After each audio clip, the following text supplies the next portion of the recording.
This lecture for History 370 Modern East Asia is on Section 0, The World in the 19th Century. We will seek to understand what was happening in European countries in the United States that made them so powerful. For example, in the early 1840s, Great Britain and China will have a war about the issue of opium and trade. And even though Britain is much smaller than China, it will easily defeat China in this war. Likewise, in the early 1850s, the United States will force, with just a handful of vessels, naval vessels, force Japan, a nation ruled by warriors, to open its doors to the outside world. And in particular, what I'll do is argue that what makes these countries so powerful is that they are, by the 19th century, modernizing. So I also need to then explain what I mean by being modern. Now, there are many definitions for what it means to be modern, or what's sometimes called modernity, but for this class, I will argue that the more you have undertaken 4 revolutions, the more modern you are. And this section will look at these 4 revolutions: economic, scientific, political, and industrial. Now, we're not going to look at them in great detail, and you may remember these if you took History 122 with me, but we're going to look at them enough to understand why the European countries were so powerful and why the United States was so powerful. And you may say, well, wait a second, this isn't a class about Europe and the United States. As we're going to see, because of that power of those countries and because they pose such a threat to East Asia, China, Japan, and Korea are, to varying degrees and in different ways, going to adopt and adapt those revolutions. So that's why we need to understand them, because they're going to have a major impact on East Asia. We will also try and understand the ideologies of power that were used to justify imperialism and that were developed based on these 4 revolutions. And then finally, we will examine the themes guiding this course. So firstly, I just want to emphasize just how powerful these Western countries are and why they're a threat to East Asia. This is a map of the British Empire in the year 1850, so about a decade after the Opium War that I just mentioned. You'll notice I have an arrow pointing towards Great Britain, and all the pink parts of the map are either Great Britain itself or its empire. You will note that part of the Caribbean, Canada, Australia, New Zealand, India, and other parts of the globe have by 1850 fallen under British control. So we can say this is a very powerful country, so powerful it's able to take control of areas of territory much larger than itself, including places with ancient civilizations that at times had formed powerful states, such as India. And as I said before, this is made possible by these revolutions I've discussed, but I just want to give you a sense of that magnitude, and you can see Britain is in Asia, right? They're in India, and they are expanding. And so they can definitely pose a threat to, for example, China. Britain was, in a sense, the first out of the gate when it came to building a modern empire, but very quickly, as you can see from this map, which shows various empires in 1914, there's going to be a transformation in large parts of the world. For example, Africa is going to be almost completely colonized by European powers. You can see, for example, France controls territory many times the size of France itself. You can see that the United Kingdom has expanded its holdings into Africa as well as in other countries, particularly in Asia. And you can see lots of different countries, such as Italy, Russia, the United States, even Belgium, have empires. And you'll notice that there's some gray areas. Those are countries that are essentially independent. They missed one, though. Korea was not independent. It was part of the Japanese Empire at this time. It's kind of a problem with the map. But you'll see that there are some gray territories, and there's not actually that much gray territory. Most countries have either been colonized or are colonizing. Right? Increasingly by this time period, you're either part of an empire or you're an empire itself. And a struggle that Asian people are going to, or I should say East Asian people, people from China, Japan, and Korea, are going to be dealing with is this question: do we become an empire or do we become part of someone else's empire? And I have to stress, the general feeling is it would be much better to be an empire than to be a part of someone else's empire. And the different countries of East Asia will react differently and with varying degrees of success to the challenge of Western empire. For example, China, this extraordinarily powerful country with an ancient civilization that, as we will discuss, had massive influence on Korea and Japan, while it will not become a colony and lose its independence, it will become a semi-colony. Some of its most valuable, most important parts of its territory will come under foreign influence. Parts of those areas will come under semi-direct, or in some very small places, direct control of foreigners. Foreigners will enjoy special rights in the country that Chinese people themselves do not enjoy. So China, despite having this history of being so powerful, is going to really struggle in this time period. And that struggle impacts directly China today. Likewise, Korea will, in fact, become a colony. Right? Korea, unfortunately for the Koreans, will not be able to defend itself. It will not be able to escape becoming a part of someone else's empire. But what's particularly striking is that Korea becomes a part not of a European empire, not a part of the American empire, but part of the Japanese empire. So Korea will become a colony, China will become, in a sense, a semi-colony, Japan will become an empire. And again, it's fascinating that we're going to have this very different history between these countries, despite their shared histories and their shared heritage. But they're going to all react very differently to varying degrees of success to this growing imperialism in the world. Now, what made these European and American powers so strong? What made their empires so powerful that they could threaten these countries?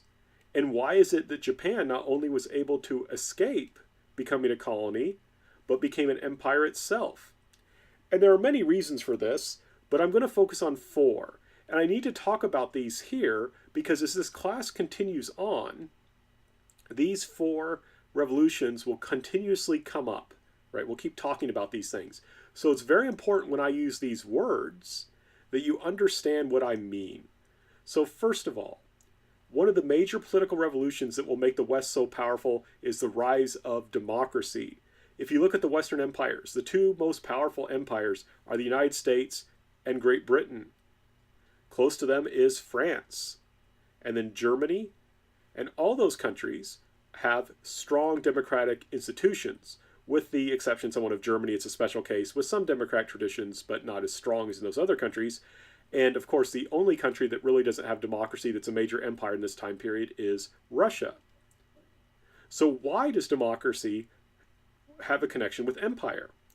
Well, I would argue that, of course, you can only build empires if you're strong, and democracy contributes to a country's strength in several ways. First of all, it increases stability by encouraging compromise over conflict, right? If you don't like the government, you can change the government by voting. If you have one group of leaders who aren't doing a good job and people are upset, you can peacefully get rid of them. You don't have to have a civil war. You don't have to have a rebellion. So you get flexibility because you can change as needed, while also having stability because there are clear measures, clear ways that you have to work through in order to change the government. You can't just get rid of the government willy-nilly. You have to have an election, for example. Moreover, people are more loyal to the government because it's understood that their government protects their rights. I'm more loyal to the government because it respects that I have a right to freedom of speech. It respects my right to believe in a religion or not to believe in a religion. It respects my right to own property and a profit from my property. And because of all this, because I feel like it's my government that is working in my interests, because after all, I help choose the people who govern us, I'm more likely to be an active citizen rather than a passive subject, right? In non-democratic governments, usually the job of the people being ruled is to obey the law and pay taxes. That's basically all they're supposed to do. And that does give the government money, and it does hopefully encourage stability because people are obeying the law, but it doesn't do much more than that, right? It doesn't do much more than that.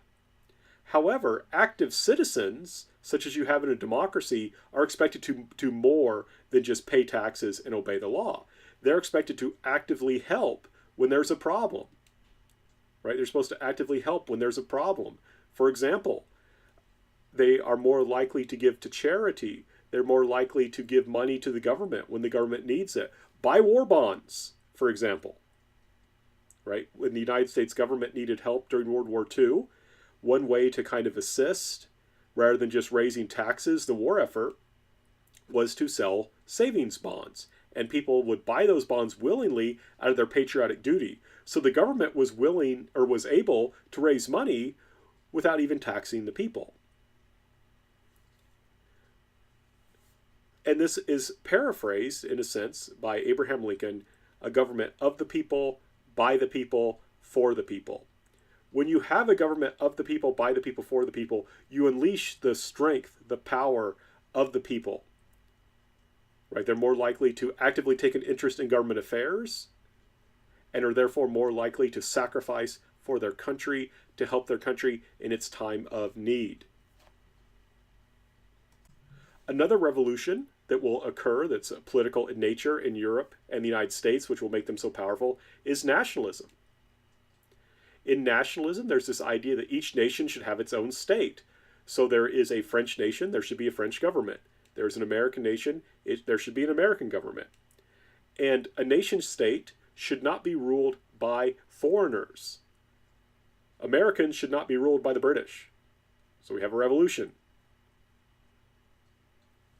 So we should have our own independent nation state, not ruled by foreigners. And it's understood that whatever happens to a nation state directly impacts the lives of the people of the nation. Right? So if my country is strong, that's good for me. A strong country means that people will respect me. They won't be able to come into my country and bully me. So whatever happens to a nation state directly impacts the lives of the people of the nation. Therefore, people should be willing to sacrifice for the good of the nation state. I should be willing to go off in war and die for the good of my nation state, because in the end, whatever happens to it affects me directly. And the nation state should therefore receive my highest loyalty, because whatever happens to it ultimately will affect me and my children and my children's children.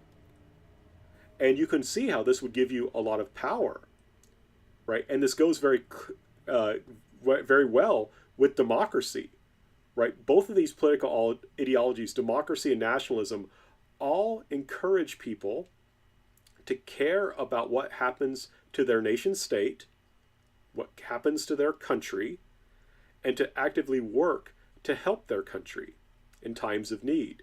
And to give you an example of nationalism, in Germany during World War I, German people voluntarily gave their gold wedding rings to the government in order to help fund the war effort.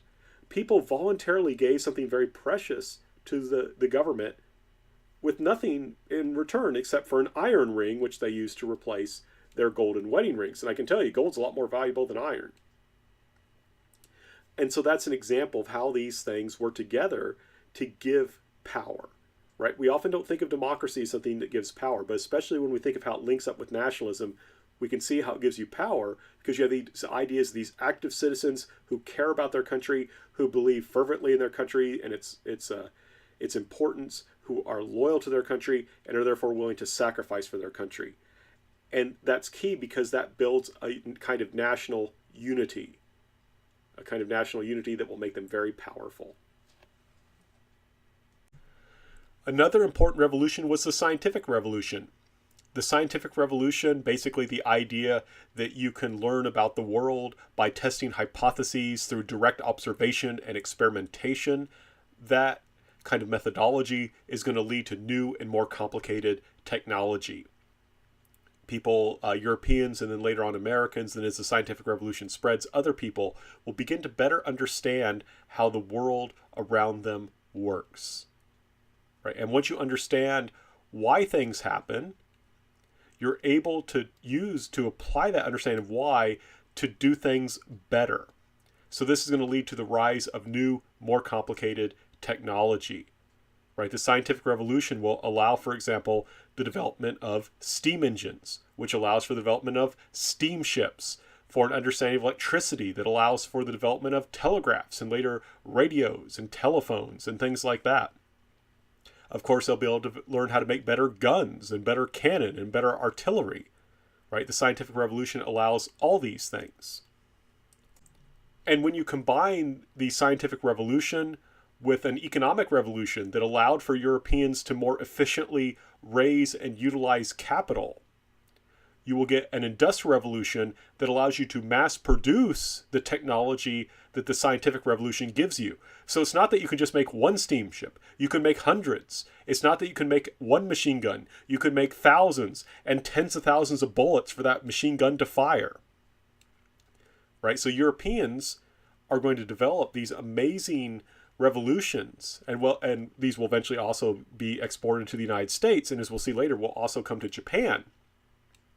And these revolutions create people who are more unified, people who are more loyal to their governments, people who are willing to sacrifice for those governments, people who are active citizens. And those active citizens, those people will be armed with new kinds of machines and new forms of technology that will be able to give them a huge amount of power, that will allow them to shape their world in ways that had never been seen before, and in particular will allow them to threaten and pressure the countries of East Asia, China, Japan, and Korea. And China, Japan, and Korea all have to figure out, how much of these revolutions are we going to accept?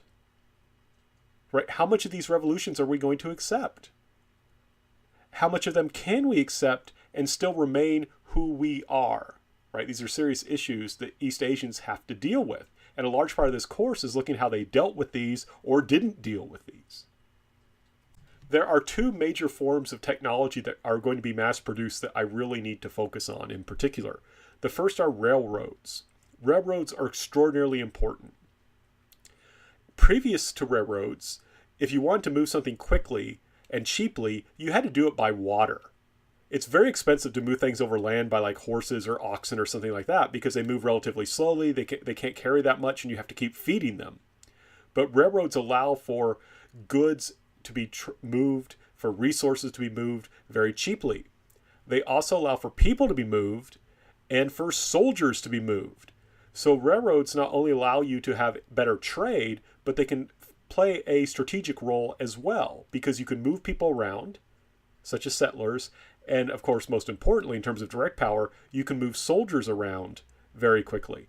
And so one thing that as countries modernize is they will go on and build huge amounts of railroads, as much railroads as they can, in order to project power, to project their influence throughout their countries and into other people's countries. And another type of industrial technology that will be very important is the steamship. Steamships are so reliable, so much more reliable than sailing ships, that they are able to, and so much faster than sailing ships, that they are able to take journeys that would have taken months and cut them down to weeks. And whereas a sailing ship, you would have to guess, give or take a week when it might arrive somewhere. If you were lucky, that's pretty good. Steamships could be usually scheduled to the day. You would know what day, if a steamship left Britain, you would know what day it would likely arrive in China. Moreover, steamships are able to go upriver very easily. So this gives them a military advantage. And you can see here, I'd earlier mentioned the Opium War. That is an image of the steamship, the Nemesis, a British steamship that is armed with modern cannon, blowing up Chinese naval ships. But these steamships could also steam upriver, as I mentioned, and threaten Chinese cities. Right? They could threaten to blow up those cities with their powerful artillery. And that's why a British army of just a few thousand soldiers with a couple of steamships was able to run roughshod over China and defeat them in a war in just a relatively short time without losing a single major battle. Now, one thing that I think is interesting about human beings is that we always want to be right. We always want to figure out a way to justify our actions. Even if we're taking actions that are just immoral, we still want to figure out a way to say that what we're doing is right and good. And one thing that I think is interesting is that these 4 revolutions gave the West a kind of power that they then used to develop new ideologies to justify imperialism. There's going to be 2 that we're going to look at. One of these is called the civilizing mission, right? The civilizing mission. The basic idea of the civilizing mission is that as advanced countries that have undergone these revolutions, we have a duty to share it with other people, right? We have a duty to share it with other people. Now that sounds very innocent, but it's understood that other people might resist because they're so barbaric, they're so uncivilized that they don't know what's good for them. And in those cases, it is okay for us to use force to make them accept civilization, right? We can use force. We have something good for these people. The fruits of these new revolutions. You can kind of see Uncle Sam carrying the material technology that's developing, right? We have all this good stuff for these people, but darn it, they're too barbaric to accept it, or their government is too, old-fashioned and reactionary to accept it. Okay, it's all right for us to attack them, to use violence against them in order to get them to accept these forms of modern civilization. And East Asian countries will borrow these ideas. Japan will use the idea of civilization to justify colonizing Korea, and the Japanese will even go on to argue, you know what, as fellow Asian people, as fellow yellow people, that's a term they will use, we are best suited to spread civilization to our benighted, our backwards Korean brothers and sisters. Now, as bleak as the idea of a civilizing mission may sound in terms of being used to justify violence, there was a new ideology, social Darwinism, which was much, much worse. Basically, in social Darwinism, it was understood that there are different human races. So it's not quite that there's a human race, it's that there are multiple races which are, in a sense, biologically fixed and determined. And you can't change it. That's just how it is, in a sense. There's just these 5 races, as opposed to there just being one human race. And you can see the image on the left. You can see that there's this kind of division. And this is kind of a typical division into 5 races. And this is often they are usually associated with color terms. So you have a white race, a yellow race, a red race, a brown race, and a black race. Now, that image on the left is fairly... what can I say? I mean, the white person is in the center, but everyone is depicted fairly positively. But you can see how this idea of social Darwinism will get really nasty, because if you look on the right, you can see where they're comparing a Caucasian to a person of African descent. And it's clear then, because there's a picture of a young chimpanzee on the bottom, that they're trying to argue that people of African descent, what would here be labeled as black, are closer to animals than Caucasians are, and therefore Caucasians are a higher kind of race. And what's extra disturbing about this is the reason this is called social Darwinism is basically what is happening is Darwin's theory about survival of the fittest is being applied among human races. So there's this idea that human races are in competition with each other to survive. There's a conflict between human races to survive. And there's an argument here that there's some races that are just biologically superior, and if they survive and others don't, it's their own fault of the people who don't survive, right? If I'm the superior race and I defeat an inferior race and take their resources and kill them, that's okay, because that's just how the world works. It's survival of the fittest. I'm fit, I survived, they're unfit, they didn't. And so this is really a kind of blaming the victim, right? It's okay for us to come in and take these people's territory, to kill them and so forth, because they're an inferior race, we're a superior race, survival of the fittest, it's scientific. Now, it's not scientific, it's pseudoscience, but in any case, that was a kind of dominant ideology in this time period. Not everyone accepted it, but it did color a lot of people's understanding of the world. And a big question that Asian people had. Understand, and many Asian people understood themselves as a yellow race because of this ideology. What does that mean for us? Will the yellow race fall down? Right? A lot of people in China, Japan, and Korea were saying, look, the people of Africa have been colonized. So the black race is in trouble. The brown races are in trouble. The red race, the Native Americans, they've almost been driven to extinction. Are we next? Right? Are we next? What's going to happen to our race?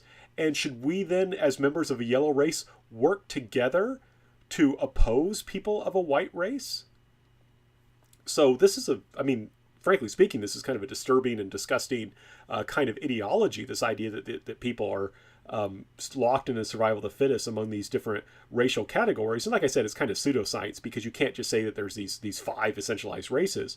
But the key thing for our purposes is this is an ideology that's coming in where people are arguing that different races are superior or inferior, and it's a biological reason for that superiority, inferiority. So what do we then do? How do we organize our society? How should Japan, China, and Korea deal with each other in this kind of situation? And that's a basic issue that they are going to have to fight with and struggle with.